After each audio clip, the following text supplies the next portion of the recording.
походу хуячил здесь. Да? Ну, Здесь же, помимо моста, по самые, блядь, лобовые стекла. ну, блин, водоплавочную посадку. И пол приехал, да? Люди переводили. Там лес сломал.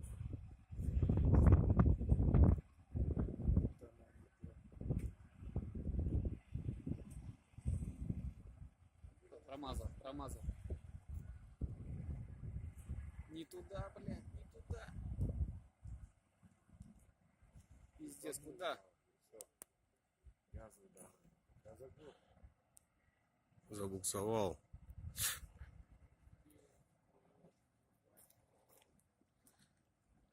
Все, утопил. Не прыгивайте нахуй. Не, нормально, назад выйдет.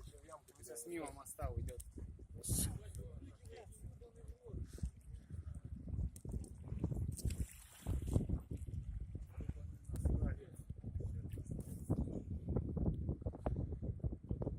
Вынырнул один. Двое вынырнули.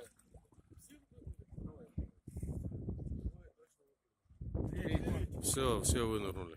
Че он лодку пусть заводит быстрее, нахуй, спасает. Лодку заводи, бля! Вода-то холодная, ебаный в рот. Пиздец, сейчас КамАЗ все перевез. Все. Все, яма ушел. Где он лодку, че он не заводит, блядь?